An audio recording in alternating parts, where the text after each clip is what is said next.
요한일서 2장 12절에서 14절까지의 말씀을 제가 읽겠습니다. 이제 다 같이 자리에서 일어나셔서 하나님의 말씀을 경청하십시오. 자녀들아, 내가 너희에게 쓰는 것은 너희 죄가 그의 이름으로 말미암아 사함을 받았으며, 아비들아, 내가 너희에게 쓰는 것은 너희가 태초부터 계신 일을 알았으며, 청년들아, 내가 너희에게 쓰는 것은 너희가 악한 자를 이기었음이라. 아이들아, 내가 너희에게 쓴 것은 너희가 아버지를 알았으며, 아비들아, 내가 너희에게 쓴 것은 너희가 태초부터 계신 일을 알았으며, 청년들아, 내가 너희에게 쓴 것은 너희가 강하고 하나님의 말씀이 너희 안에 거하시며 너희가 흉악한 자를 이기었음이라. 아멘. 자리에 앉으시기 바랍니다. 하나님께서 이 말씀으로 우리에게 은혜 주시기를 원합니다. 요한은 오늘 말씀에서 각기 세 부류의 사람들에게 뭔가를 선언하고 있습니다. 말씀 속에서 확인할 수 있듯이 각각 아이들 또는 자녀들, 그다음에 아비들, 그리고 청년들에게 말하고 있습니다. 먼저 아이들 혹은 자녀들에게 너희에게 쓰는 것은 너희 죄가 그의 이름으로 말미암아 사함을 받았으며 라고 말하는 것이고요. 다음으로 아비들에게는 너희가 태초부터 계신 줄 알았으며 라는 말이며, 마지막 청년들에게는 너희가 악한 자를 이기었음이라고 선언하는 내용입니다. 그렇게 12절과 13절에 걸쳐서 세 가지 대상에게 요한이 전하는 말이 14절을 보시면 다시 반복되고 있죠. 종합적으로 다시 한번 말하는데, 14절을 보면요, 아이들아, 내가 너희에게 쓴 것은 너희가 아버지를 알았으며, 아비들아, 내가 너희에게 쓴 것은 너희가 태초부터 계신 줄 알았으며, 청년들아, 내가 너희에게 쓴 것은 너희가 강하고 하나님의 말씀이 너희 안에 거하시며 너희가 흉악한 자를 이기었습니다. 자녀들에게 말하는 것은 조금 달라지죠. 호칭도 다르고요. 아이였다가 자녀들인데, 근데 실제로 내용이 달라진 것 같지만 본질에서 차이는 없다고 볼 수 있습니다. 우리말 자녀들하고 번역된 이 헬라어 원문 파이디오는요, 아이들을 일반적으로 지칭하는 말입니다. 그러니까 12절의 자녀들과 14절의 아이들은 같은 말입니다. 그 아이들이 처음에는 어떻습니까? 그들의 죄가 그의 이름, 누구의 이름입니까? 예수 그리스도의 이름이겠죠. 그분의 이름으로 사함을 받았다고 합니다. 그러니까 우리가 복음을 영접하고 구원받은 것을 말합니다. 예수 그리스도를 영접하고 우리가 하나님의 자녀가 되었죠. 우리가 하나님을 처음부터 알았습니까? 아닙니다. 그건 유대인들 이야기고요. 우리는 예수 그리스도를 통해서 하나님을 알지 않았습니까? 우리가 구주신 그분을 먼저 알았습니다. 그런 다음에 그 예수 그리스도를 이 땅에 보내주신 하나님, 사실은 당신께서 내려오신 것이죠. 그분을 알게 되었습니다. 이게 순서입니다. 그러므로 오늘 말씀에 기록된 내용, 자녀들이 예수 그리스도의 이름으로 죄 사함을 받았다는 것과 그 다음에 아이들이 아버지, 즉 성부 하나님을 알았다는 것은 자연스럽게 이어지는 연결선상에 있습니다. 자, 아비들은 아이들이 아버지를 아는 것과는 조금 차원이 다른 알에 대해서 말하죠. 그것은 앞에 붙어있는 수식어입니다. 뭡니까? 태초부터 계신 이에 대한 알미입니다. 자, 이 부분 태초부터 계신 이를 아는 것은 많은 것을 포함하고 있죠. 우리가 처음 복음을 접할 때는 단지 우리가 죄인이라는 사실과 더불어 그 죄가 영원히 용서받지 못하는데 예수 그리스도의 보혈로 그것이 가능해졌다는 사실을 깨닫고 인정하게 됩니다. 이때 그 죄 사함을 허락해 주시는 주체가 누굽니까? 성부 하나님이시죠. 아이들이 알게 된 그 하나님입니다. 이때의 알은 아비들이 알고 있는 태초에 계신 이를 아는 것에 비교하면 아주 협소합니다. 그리고 마지막은 청년들을 향한 말씀에서는요, 더욱더 진척이 있는 진부한 사실을 말합니다. 너희가 악한 자를 이기었습니다. 14절은 거기서 조금 더 나가서 단지 악한 자를 이기었다는 사실에서 조금 더 구체적으로 이렇게 증거합니다. 너희가 강하고 하나님의 말씀이 너희 안에 거하시며 그래서 너희가 흉악한 자를 이겼다. 그래서 정리해 보면요, 요한은 오늘 말씀에서 이 편지를 받는 교회 공동체를 향해 다음과 같은 소명의 부름을 전하고 있는 겁니다. 너희가 처음에는 어린아이 같은 신앙이었다가 이제 어른과 같은 신앙을 소유하게 되었지만 결국에는 더 나아가서는 청년의 모습과 같은 그런 강력한 신앙을 가져야 함을 선언하고 있는 것이라 볼 수 있겠습니다. 물론 이 편지를 읽는 그들을 그렇게 부르는 데는 그에 걸맞는 이유가 있었습니다. 그 이유는 바로 다음으로 이어지는 세상을 향한 믿음을 가진 그 지체의 자세를 말하기 위함이었습니다. 우리는 지난주 새벽기도 말씀 중에 기도에 대한 단계적인 성장의 과정을 보았죠. 새신자반을 같이 공부하신 분들은 그걸 잘 아실 겁니다. 처음에는 그저 나를 위한 기도가 전부입니다. 내게 지금 필요한 것을 위해 기도하는 거죠. 의식주와 또 질병이 생겼을 때, 때로는 조금 더 욕심을 내기 위한 소유에 대한 강구가 전부입니다. 그 다음 나만을 위한 단계에 머물던 기도가 타인을 위한 기도로 성장해가는 과정을 우리는 보았습니다. 대표적인 인물로 로마 군대의 백부장의 기도를 우리가 보았죠. 그가 자기 집 하인의 병을 낫기 위해 자기의 체면과 지위를 다 내려놓고 그 피식민지의 한 리더를 찾아와 정중히 예를 갖추고 병 낫기를 강구합니다. 예수님은 그런 행위에 대해서요, 그 당시 이스라엘 백성 누구보다도 뛰어난 행동을 한 것으로 그 사람을 칭찬합니다. 그리고 마지막은 어떤 기도였습니까? 베드로 장물을 낫게 하는 기도였죠. 근데 사실상 마지막 단계는 기도라고 보기보다는 그냥 삶 그 자체가 아니었습니까? 정말로 쉬지 않고 기도하는 것이 어떻게 가능할까라는 질문을 던졌을 때 그것이 가능한 단계, 우리가 하나님의 자녀로서 신실한 삶을 바르게 사는 그 자체가 바로 기도가 되고 기도로 연결이 되었습니다. 그리고 그런 연결점에서 기도는 삶의 연장선상에서 늘 주님의 응답이 이어지는 모습으로 나타나게 된다는 점이었습니다. 오늘 요한의 각 세 부류를 향한 선언도 그와 다르지 않다는 것을 이 말씀을 통해 우리는 알게 됩니다. 자, 근데 이 기도에 대한 내용을 설명하기 전에 지금 요한이 그들에게 그런 선언 또 그 부름에 관한 소명으로서 얘기한 이유가 있다고 그랬죠.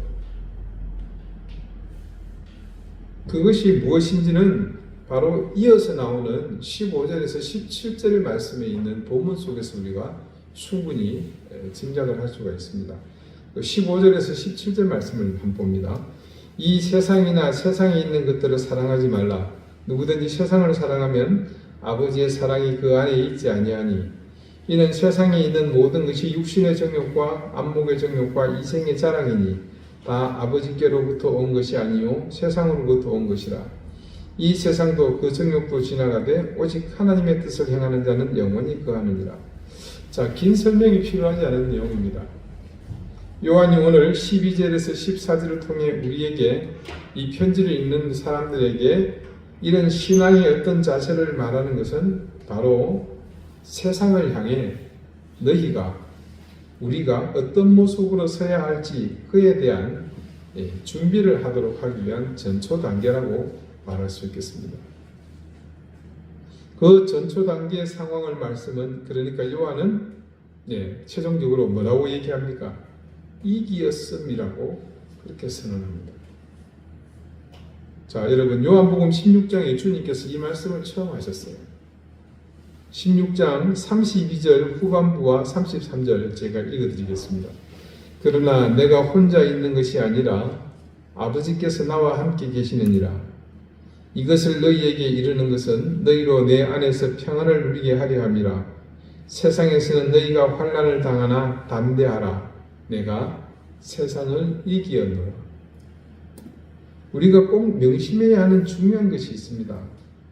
그것은요, 하나님과 우리, 예수님과 우리, 또 성령님과 우리, 그 사이는요, 철저하게 한 가지 중요한 사실로 이어져 있다는 겁니다.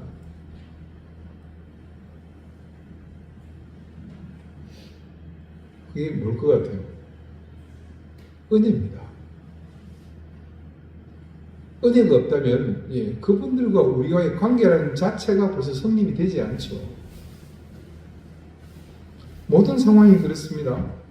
은혜를 빼버리면 그 관계 자체는 아무 의미가 없어요. 이 사실을 정확히 이해할 때 우리는 비로소 요한이 말하는 세상을 이긴다는 것의 진짜 의미가 무엇인지를 알 수 있게 됩니다. 심지어 오늘은 주님께서도 그렇게 말씀하시잖아요. 내가 혼자 있는 것이 아니라 아버지께서 나와 함께 하시느니라. 그냥 연약한 인간에 불과했던 예수님이지만 그분의 담대함과 이김의 그 내면에는 뭐가 있었던 겁니까? 하나님이 함께하고 계신다는 그 사실이 있었기 때문이죠.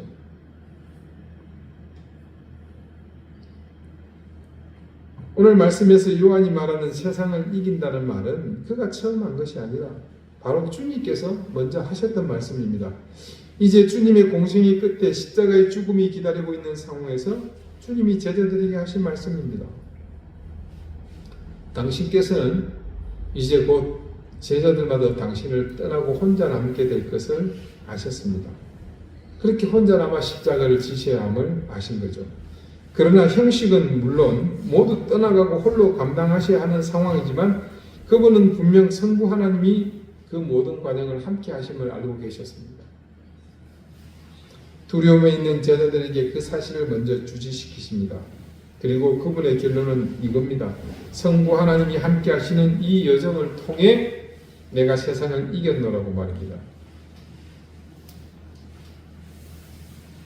그분이 외형상 철저하게 실패하고 저주받을 모습으로 처참한 죽음에 이르는 길을 가시지만 그것이 곧 세상을 이기는 길이고 그것을 우리에게 주시기 위함이라는 뜻입니다. 그러니 우리에게 흉악한 자를 이기었음이라 악한 자를 이기었음이라 말씀하시는 것은 바로 주님의 이런 승리의 선포를 의지하는 겁니다. 하지만 우리는 이런 주님의 이김을 알기도 전에 그런 사실을 깨닫기도 전에 이미 무력감에 혹은 자괴감에 스스로 무능함을 조기 실천함으로 물러서거나 주저앉거나 도망치는 것을 선택합니다. 왜 그렇게 할까요? 그때 우리 속에 중요한 한 가지가 부족하기 때문이죠. 철저하게 내가 감당해야 한다는 그 생각이 바탕에 가득할 때입니다. 예수님께서 말씀하신 이김에는 분명히 원칙이 있습니다. 그 원칙은 우리가 생각하는 일반적인 승리와는 분명 차이가 있죠. 그래서 그리스도인으로 예수 그리스도의 삶을 닮아가고자 하는 우리에게 이 사실을 인지하는 것은 그렇지 않은 것과 분명한 차이가 있습니다. 결론적으로 말씀드리면 우리는 사실 내심 그리스도의 이김이 썩 내키지 않습니다. 그 이김, 승리에는 우리가 원하는 것과 다른 삶과 우리가 원하는 것과 다른 삶이 기다리고 있거든요. 이미 말씀에서 우리는 충분히 그리스도 예수께서 선언하신 이기었노라의 의미를 구체적으로 알고 있습니다. 세상의 대적에 무력으로 혹은 기적의 능력으로 맞서서 그들을 무력화하는 것이 아니라 그것들을 온전히 그냥 온몸으로 받아내는 것으로 싸우기 때문입니다. 그것도 사실은 어찌 보면 싸움이라는 표현도 적절치 않습니다. 자, 아이가 일방적으로 얻어터지고 왔어요. 코피도 나고 입술도 터지고 멍도 들고 엉엉 울면서 와서 싸웠다고 얘기하면 누가 믿습니까? 그냥 맞은 거죠. 근데 주님은 일방적으로 쥐 터주시고는 그것을 이기셨노라고 뻔뻔스럽게 말씀하시거든요. 너무 불량스럽게 듣지 마시고, 네, 우리 입장에서 보면 그렇다는 겁니다. 일반적으로 보면. 자, 여러분, 시비가 붙어서요, 상대방이 저를 신나게 두들겨 팼습니다. 물론 저는 아주 제대로 의존받았고요. 자, 그 다음에 어떻게 진행됩니까? 어떻게 되긴요, 물어보나만 하죠. 제가 뭐 열심히 말씀대로 살아서 맞지 않는 다른 쪽을 가리키면서 더 때려달라고 할 수는 없고요. 예, 자의반 타의반에서 아마 경찰서로 가겠죠. 그 다음에 어떻게 진행이 됩니까? 뭐 딱 봐도 요즘 말로 빼박이거든요. 당연히 폭행으로 사건이 접수됩니다. 이후 저를 신나게 두들겨 패고 승리를 거둔 그 가해자에게는 두 가지의 길이 기다리고 있습니다. 뭡니까? 하나는 형사요, 하나는 민사건입니다. 형사건은 분명 폭행이 맞기 때문에 그에 대한 형법의 처벌을 피할 수 없습니다. 자, 제 얼굴이며 몸에 여러 곳에 생생한 흔적이 남아있거든요. 설령 제가 더 때리라고 맞은편 뺨을 돌려댔다고 해서 때렸다라고 말할지라도, 예, 그거는 과정이 별 설득력이 없습니다. 네, 마침 그곳이 시내 번화가라서 주변 CCTV에도 정확히 영상이 찍혀 있습니다. 또 옆에 있던 구경꾼들이 너도 나도 습관적으로 다들 대고 영상을 생생하게 찍었습니다. 네, 증거는 차고 넘쳐요. 그 형사건으로 그렇게, 네, 입건이 됩니다. 근데 여러분, 그걸로 끝나지 않죠. 얻어맞아서, 예, 안와 골절이 왔고요. 구강내 출혈이 있고, 사실은, 네, 전에부터 흔들렸던 건데 맞아서 이빨이 흔들립니다. 네. 또 온몸에 멍이 퍼렇게 들었고요. 이에 대해 의사는 진단을 하겠죠. 최소 뭐 3주 이상 안 나오겠습니까? 그에 대해서 이 폭행 당사자는 그에 대한 응당의 대가를 지불해야 됩니다. 결국 외형적으로 볼 때 상대방은 폭력으로 저를 넉넉히 이겼지만 결과는 절대 그가 이긴 것이 아닙니다. 이렇게 형사상 형벌을 받아야 하고 민사상으로는 금전적인 지출을 해야 합니다. 그럼 결국 누가 이긴 셈이 됩니까? 예. 뭐 시체말로 요즘 맞은 놈이 돈 번다고 하죠. 맞은 놈이 이기는 거예요. 그 사람은 처음에는 기분이 좋았을지 모릅니다. 자기 원하는 대로 폭력으로 분을 풀었을 테니까요. 그러나 결과적으로 보면 그는 패배자입니다. 민사, 형사상, 처벌, 금전적 보상, 오히려 피해자인 제가 해야 되죠. 자, 예수께서 세상에서 이기었노라는 것이 이와 같은 방법은 아니지만 분명하게 우리가 알고 또 보고자 하는 것은요, 조금 전 그 폭행건처럼 그 본질에서 중요한 것이 무엇인가입니다. 세상은 일방적 폭행, 이 가해자처럼 힘과 권력, 돈을 이용해서 원하는 것을 얻는 그것을 승리라고 생각합니다. 그러니 주님이 말씀하시는 이김과는 전혀 다른 결의 승리입니다. 요한은 오늘 말씀에서 우리 신앙이 성숙해가는 단계를 말하고 있다고 제가 말씀드렸죠. 결국 우리가 처음에는 단지 복음을 듣고 구원받은 사람이 되는 것에서 점차 하나님을 알고 모든 것을 깨닫게 되는 단계로 성장해 갑니다. 그러다가 우리가 도달해야 하는 어떤 중요한 시점은 바로 주님께서 그러셨던 것처럼 이 세상을 향해서 이기는 그런 믿음을 갖게 되는 단계까지 나가는 겁니다. 물론 오늘 말씀 속에서 중요한 원칙을 요한이 말하고 있죠. 너희가 강하고 하나님의 말씀이 너희 안에 거하시며. 자, 우리가 먼저 도달해야 할 위치가 있죠. 우리가 강하다는 것과 하나님의 말씀이 너희 안에 거한다는 말이 따로따로 구분된 것 같지만 사실은 긴밀하게 연결되어 있음을 우리가 앞서서 보지 않았습니까? 우리는 알고 있습니다. 하나님의 말씀이 우리 안에 거하지 않는데 우리가 강한다는 것, 예, 그거는 뭡니까? 내 멘탈이 아주 강하든지 아니면 내가 운동을 아주 많이 해가지고 뭐 합기도, 태권도, 뭐 공수도, 상수도, 하수도는 아니고요. 네, 하여튼 그런 게 많아서 유단자란 말입니다. 그래서 내가 강하다. 그렇게 강한 것은 말씀이 원하는 그런 강함이 아니죠. 그래서 결국 우리 안에 하나님의 말씀이 거하는 그 상태, 굉장히 참 쉽게 생각할 수 있는 거죠. 그렇지만 여러분, 우리가 잘 알면서도 잘 하지 못하는, 아니 잘 안 하는 것, 하나님의 말씀이 우리 안에 머물도록 하는 그것에 초점이 맞춰져 있습니다. 결국 이 말씀은 우리가 세상 속에서 살아가며 악한 것들, 더 질이 안 좋은 흉악한 것들과 맞서 이기는 상태는 우리 속에서 그분의 말씀이 더욱 왕성하게 살아 숨쉬는 상태가 되도록 만드는 것에 있었습니다. 자, 여러분이 이 시점에서 한 가지를 머릿속에서 지금 만지작거리게 되죠. 그러면 이것도 그것과 관련이 있는 건가? 네, 그렇습니다. 지금 여러분이 생각하고 계신 바로 그거, 형제 사랑의 실천, 새로운 계명의 실천, 사랑하라는 그것과 중요한 연결점이 이곳에도 있습니다. 그런 의미에서 생각해 보면 오늘 요한이 말하고자 하는 신앙의 단계가 발전하는 과정에는 이제까지의 당부 말씀이 모두 해당된다고 볼 수 있겠습니다. 자, 보겠습니다. 처음 자녀들에게 죄 사함을 받았다거나 뒤에 있는 아버지를 알았다는 것은 어떤 의미로 해석이 연결되겠습니까? 네, 빛으로 오신 주님을 발견하는 겁니다. 그리고 그 빛이 우리의 어둠을 비추고 있다는 것을 깨닫는 것이죠. 그 다음 아비들을 향한 당부에는 태초부터 계신 이를 안다고 하는데, 이는 어둠을 비치는 실체가 되시는 빛의 근은 바로 그 하나님을 아는 것 아니겠습니까? 그렇다면 그 빛의 존재를 알고 그 빛이 우리를 비추어 결국 우리도 빛의 자녀로 살아가는 것은 궁극적으로 어둠을 물리치는 길이며, 그런 삶을 사는 우리는 세상의 실체인 어둠과 싸워 이기는 삶이 되어야 하면 지극히 마땅한 일이지 않겠습니까?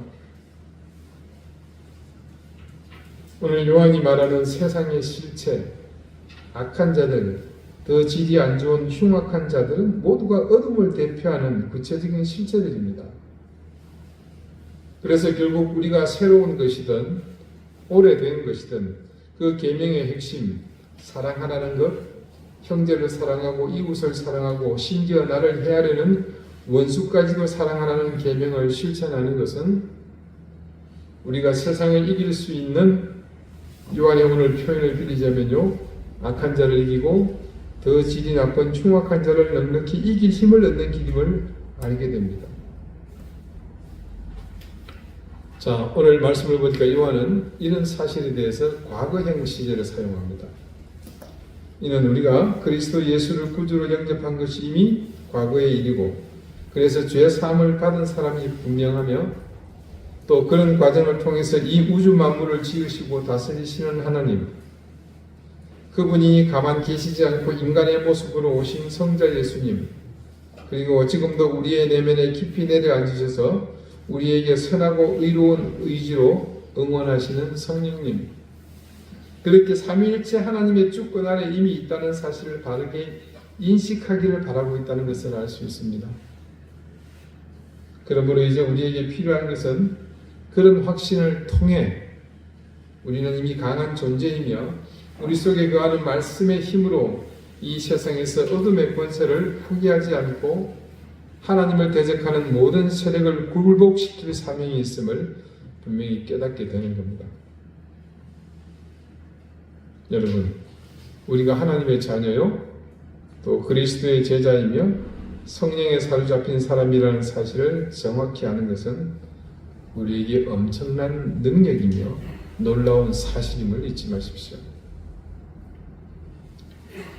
요한의 편지를 받은 사람들은 그 사실에 대한 확고한 인식이 부족해서 영지주의의 난립에 휩쓸렸고 세속적 가치에 동조하며 빛의 자녀임에서도 어둠을 벗하며 살았었습니다. 저와 여러분은 지금 그 시대와 비슷한 처지에 놓여 있습니다. 세상적 가치는요, 더욱 우리를 그리스도와 멀어지도록 끌어당기고 있습니다. 하나님보다 더 귀중한 가치가 있다고 우리의 생각을 미혹하고 미화하려는 시도가 끊이지 않습니다. 인본주의 생각이요. 여러분 참 무섭습니다. 인권을 강조하죠. 사람을 중시하지만 결국 뭡니까? 그건 하나님을 대적하기 위한 좋은 구실입니다. 인간이 소중하고 인권이 중요하다고 하는데 그게 하나님보다 더한 가치로 넘어설 수는 없습니다. 그분 안에서의 우리의 가치인 거죠. 말씀을 바라보는 냉철한 이성보다 싸구려 감성으로 마치 속은 썩어서 냄새만 맡아도 보기만 해도 토할 것 같은데 달콤한 시럽으로 입맛을 유혹하도록 우리를 현혹하고 있습니다. 그러므로 저와 여러분은 더욱 주님의 계명에 더 가까이 그리고 우리 중심에 깊이 각인하는 그런 계기가 되어야겠습니다. 그래서 어떤 유혹이 오더라도 아무리 혼란스러운 상황이 닥치더라도 그 중심에서 우리가 스스로 신앙 안에서 강한 존재임을 확신하고 우리 속에 있는 말씀으로 더욱 무장해야겠습니다. 지금 이 혼란의 시대에 교회의 위상이 점점 줄어들고 있습니다. 그것은 우리가 요한 1서를 통해서 보았던 어둠의 일이 어느 때봐도 만연하기 때문입니다. 요한은 우리가 그런 악함과 흉악함을 오늘 이겨오느라 선언합니다. 저는 여러분이 어린아이도 아비들도 아닌 악한 자들뿐만 아니라 더욱 흉악한 자들과 넉넉히 싸워서 이기는 그런 신앙의 모습으로 우뚝 섰으면 좋겠습니다. 그것은 단지 하나님 나라의 굳건함이라는 대의 명분을 떠나 여러분 각자가 당면하게 될 인생의 모든 영역에서 패배자나 혹은 세파에 휘둘리는 사람이 아닌 당당한 승리자로 사시기를 바라는 마음입니다. 그리고 여러분의 존재감이 여러분 가정뿐 아니라 이 교회의 울타리를 넘어 여러분의 삶의 전 영역으로 퍼져나가며 그래서 우리가 이 혼탁한 시대에 여러분을 아는 많은 이들에게 좋은 길잡이가 되기를 바랍니다. 우리에게 가장 가치 있고 고귀한 것이 정말 무엇인지 우리를 통해 세상이 알게 하며 그리고 그 중심에 있는 우리 믿음의 참된 가치가 온전히 증거되기를 바랍니다. 기도드리시겠습니다. 하나님, 요한의 말처럼 우리가 예수 그리스도를 구주로 믿고 또한 태초부터 계신 하나님을 알므로 우리는 온전한 신앙의 사람이 되었습니다. 하지만 그것에 머무르지 않고 청년과 같이 강하고 말씀의 힘으로 악한 자와 흉악한 자를 물리치는 신앙의 용사로 서게 해 주십시오. 이는 온갖 모양으로 신앙의 참된 가치를 위협하는 어둠을 지향하는 세상의 모든 것들과의 싸움이며 우리는 이미 강하고 주신 말씀을 온전히 의지함으로 참용사의 모습으로 이길 수 있음을 의심없이 믿게 해 주십시오. 세상은 날이 갈수록 하나님을 부인하는 어둠의 세력이 다양한 얼굴로 변장하여 우리를 유혹합니다. 이럴 때일수록 우리 자신의 가치를 분명하게 세워가며 거짓과 불의가 난무한 이 가운데서 진실과 의를 지켜내는 그래서 세상의 중심이 되게 해 주십시오. 예수 그리스도 이름으로 기도드립니다. 아멘.